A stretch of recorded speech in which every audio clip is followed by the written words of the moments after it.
नमस्कार दोस्तों, आप देख रहे हैं द सीजी खबर। दोस्तों, भिलाई में आध्यात्म यानी भक्ति का उफान चल रहा है। हर जगह कुछ ना कुछ आयोजन चल ही रहे हैं।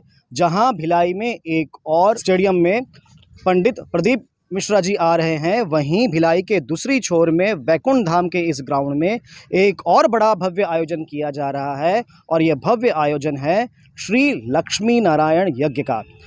क्या महत्ता होती है, क्या ये यज्ञ होता है, और साथ ही साथ इस यज्ञ के यहाँ पर सहस्त्र नाम का जाप भी होना है। यहाँ पर दूर दूर से महान पंडित लोग आए हुए हैं, प्रकांड विद्वान लोग हैं, जो इस पूरे आयोजन को कंप्लीट करवाएंगे, पूरा करवाएंगे। हम इनसे बात करेंगे और आपको भी बताएंगे कि क्या ये आयोजन होता है, क्या इसकी महत्ता है। और हम आपसे यह आग्रह करते हैं कि आप भी इसके सहभागी बने और अपनी इच्छाओं को पूर्ण करें। तो चलिए दोस्तों, मिलते हैं महाराज जी से और जानते हैं कि क्या इस यज्ञ की महिमा है, क्या क्यों ये यज्ञ किया जाता है। और दोस्तों, एक बात और आपसे कह दें, अगर आप भी चाहते हैं इस यज्ञ में सहभागी बनना, तो हम डिस्क्रिप्शन में भी आपको सारी जानकारी दे देंगे और साथ में नीचे नंबर भी शो हो जाएंगे। आपकी जो भी इच्छा होगी, जो भी आपकी जिज्ञासा होगी, आप जान सकते हैं। फिलहाल चलिए बात करते हैं, महाराज जी से मिलते हैं जो बाहर से आए हुए हैं।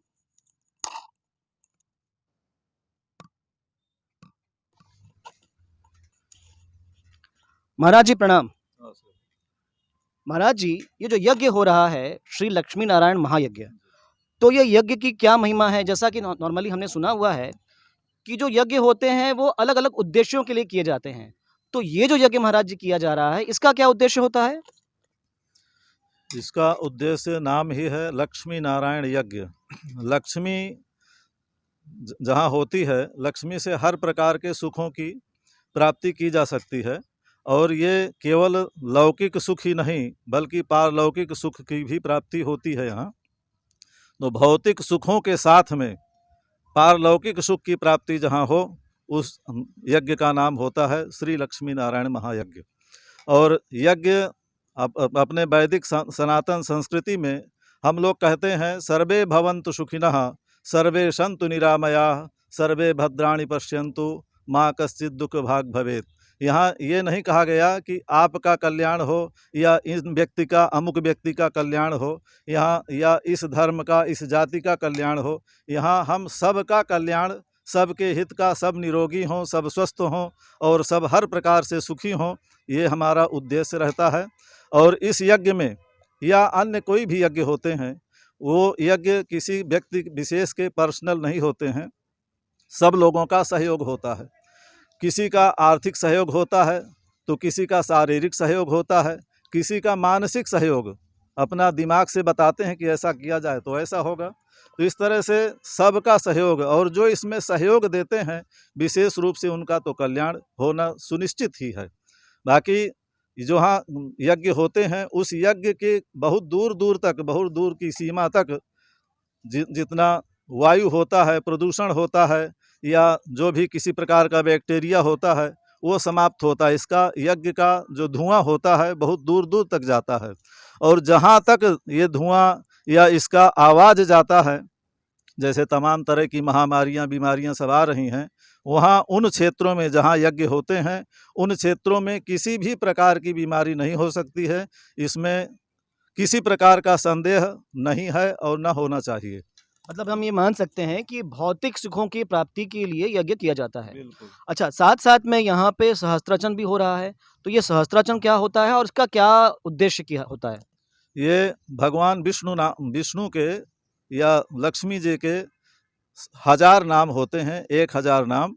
तो उन भगवान की प्रतिमा को रख के अलग अलग चीज़ों से, वस्तुओं से, जैसे पुष्प से हो गया या अन्न से हो गया या पैसों से हो गया, किसी भी जिस प्रकार की उनकी इच्छा हो, उद्देश्य हो, उन वस्तुओं से उन भगवान का एक एक नाम लेकर और उनमें अर्पण किया जाता है, तो भगवान उनकी मनोकामना पूरी करते हैं। इसलिए सहस्त्रार्चन, उसका नाम सहस्त्रार्चन नाम से कहा जाता है।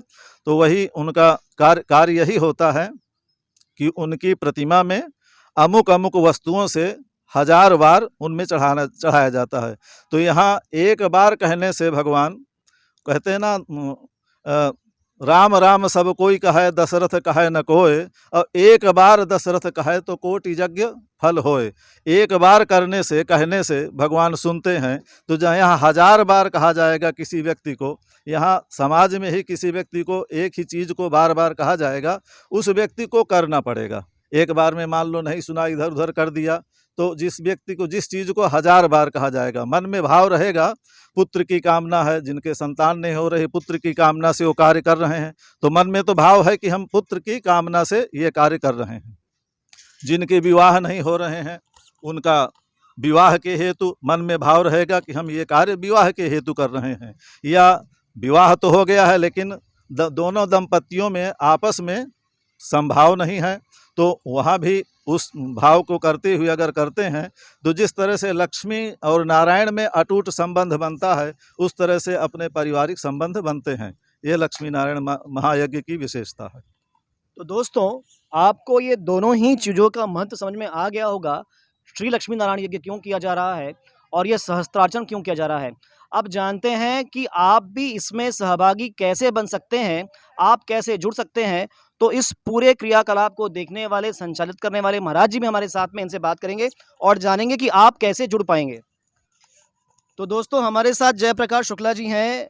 तो महाराज जी, अभी जो लोग हमारे दर्शक इस वीडियो को देखेंगे और इस आयोजन से जुड़ना चाहेंगे, यज्ञ में सहभागी होना चाहेंगे, सहस्त्रार्चन में सहभागी होना चाहेंगे, तो इनको क्या करना पड़ेगा, कैसे जुड़ सकते हैं, क्या आपके पंजीयन की विधि है, क्या शुल्क, जरा बताइए। श्री लक्ष्मी नारायण महायज्ञ आंजनेय सेवा समिति द्वारा ये संचालित हो रही है, जो बैकुंठ धाम दशहरा मैदान में किया जा रहा है।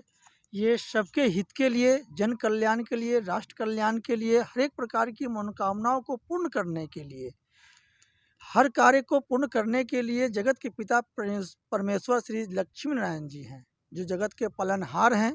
ये उनके लिए कार्य किया जा रहा है। और इस कार्य में जुड़ने के लिए हमारी समिति जो है, मोबाइल नंबर हैं, कॉन्टैक्ट नंबर है, स्थान पे यहाँ पे आ के मिल सकते हैं। जो स्थान पर नहीं आ सकते हैं, उनके लिए मोबाइल नंबर है, और हमारी यह चैनल द्वारा मोबाइल द्वारा संपर्क साध सकते हैं। इसमें क्या कुछ शुल्क तय किया आप लोगों ने, कितना शुल्क देना होगा, कितने बजे आना होगा, क्या समय है, जरा वो बताएं। श्री लक्ष्मी नारायण महायज्ञ में सहस्त्रार्चन मंडल के लिए, सहस्त्रार्चन जो पूजन है, उसके लिए आपको 1100 रुपया दे होगी, जिसका जो हमारी समिति इनको हर एक प्रकार की सामग्री जो पूजन में लगती है वो देंगे। उनको सिर्फ अपने फल फूल इत्यादि ले आ सकते हैं तो लाएंगे, नहीं तो हमारी समिति उन्हें सब कुछ देगी। और होमात्मक विष्णु महायज्ञ में शामिल होने के लिए हर एक जोड़ी परिवार के सहित बैठने के लिए उनको 3100 रुपया, 2100 रुपया का भुगतान राशि रखी गई है।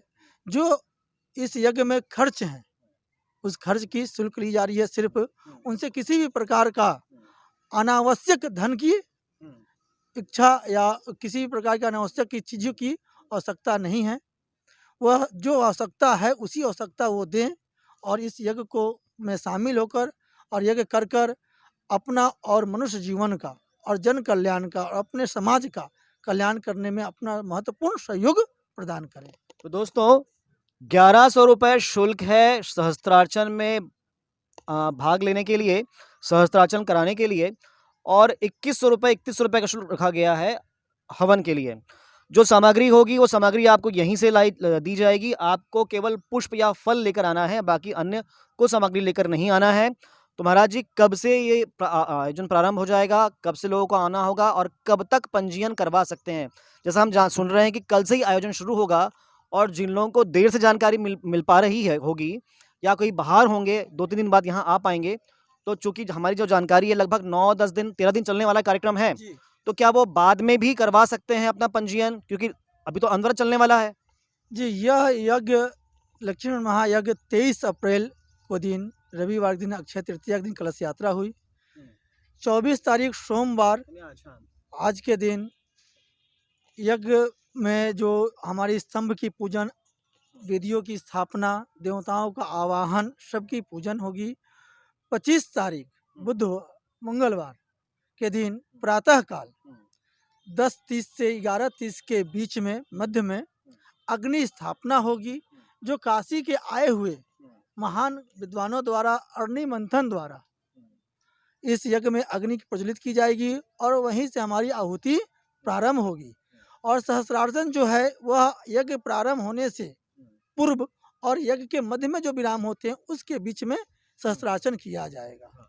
नहीं, मेरा प्रश्न ये था कि जिन लोगों ने अभी पंजीयन नहीं करवाया है या कुछ लोग 4 से 5 दिन बाद पंजीयन कराना चाहते हैं, तो क्या वो बीच में पंजीयन करवा सकते हैं? यह यज्ञ में पंजीयन कराने के लिए हमारा यज्ञ 23 अप्रैल से 5 मई के बीच में है, जो 4 मई तक चलेगा। 5 मई के दिन सिर्फ पूर्णाहुति ही की जाएगी। उस दिन किसी भी प्रकार का सहस्रार्चन या पूजन या पंजीयन नहीं की जाएगी।